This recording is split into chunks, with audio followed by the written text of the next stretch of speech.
Steel plant విధ్వంసాన్ని మోడీ ప్రభుత్వం నిలుపుదల చేసే విధంగా టీడీపీ జనసేన కూటమి కేంద్రంపై ఒత్తిడి తేవాలని సిపిఎం జగ్గునాయుడు విశాఖలో డిమాండ్ చేశారు. ఈ నెల 15వ తేదీన పాతగాజువాక జంక్షన్లో మహాధర్నా చేపట్టనున్నట్లు తెలిపారు. స్టీల్ ప్లాంట్ను స్టీల్లో విలీనం చేయాలని అన్నారు. సొంత గనులకు వర్కింగ్ క్యాపిటల్ ఇవ్వాలని డిమాండ్ చేశారు. ప్లాంట్ను పూర్తిస్థాయి సామర్థ్యంతో నడిపించే బాధ్యత కేంద్రంపై ఉందన్నారు. ఉద్యోగ ఖాళీలను భర్తీ చేయాలని కోరారు. నిర్వాసితులకు ఉద్యోగాలు ఇవ్వాలని జగ్గునాయుడు విజ్ఞప్తి చేశారు. ప్రభుత్వం కొనసాగిస్తామని చెప్పని ఇప్పుడున్న పరిస్థితులు రాజకీయ అనుకూల పరిస్థితులు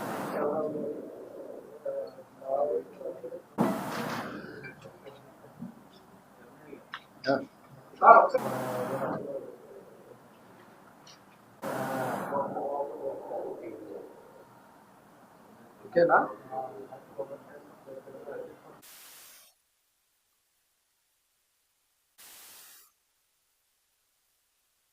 వైజాగ్ స్టీల్ ప్లాంట్ని విధ్వంసం ఆపి సెయిల్లో విలీనం చేయాలని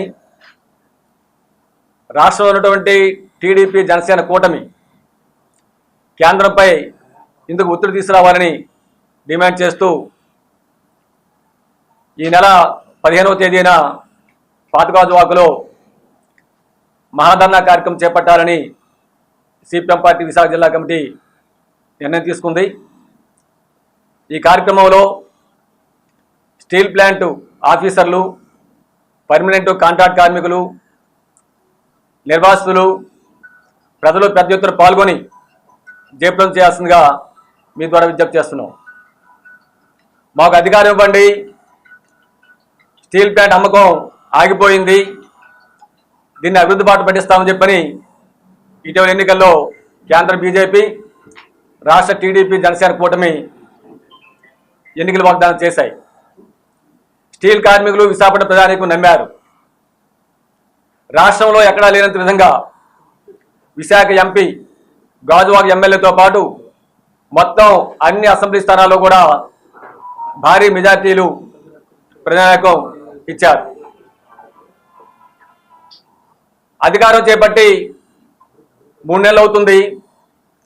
స్టీల్ ప్లాంట్ని అభివృద్ధి బాట పట్టడం విషయం పక్కన పెడితే దాన్ని రోజు రోజుకి మరింత నష్టం చేసే చర్యలకి కేంద్రంలో మోడీ ప్రభుత్వం పూనుకుంటా ఉంది. ఉత్పత్తిని దెబ్బతీసే చర్య ప్రధానంగా చేపట్టింది. స్టీల్ ప్లాంటు 21,000 మిలియన్ టన్నుల ఉత్పత్తి సామర్థ్యం కలది. కానీ రోజు కేవలం 5,000 టన్నులు మాత్రమే ఉత్పత్తి అవుతూ ఉంది.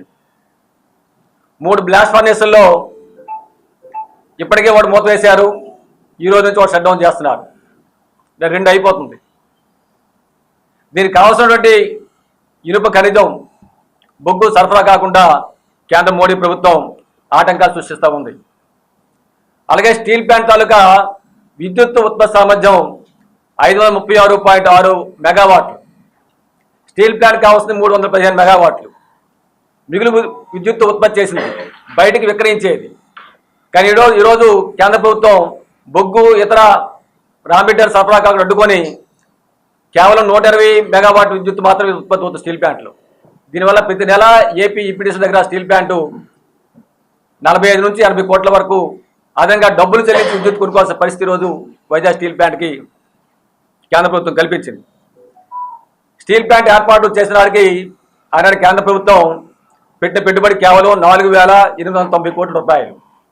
కానీ ఇంతవరకు స్టీల్ ప్లాంటు కేంద్ర ప్రభుత్వానికి, రాష్ట్ర ప్రభుత్వానికి డివిడెంట్లు పన్నుల రూపంలో 54,000 కోట్ల రూపాయలు చెల్లించింది.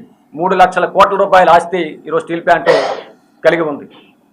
ఇటువంటి స్టీల్ ప్లాంట్ ఈరోజు ఆర్థిక ఇబ్బందుల్లో ఉందని చెప్పని మాకు కేవలం 10,000 కోట్ల రూపాయలు మా వర్కింగ్ క్యాపిటల్ ఇవ్వండి, మేము స్టీల్ ప్లాంట్ లాభాల బాట పట్టిస్తామని చెప్పని ఉద్యోగులు కార్మికులుంటే మోడీ ప్రభుత్వం ఖాతా చేయటం లేదు.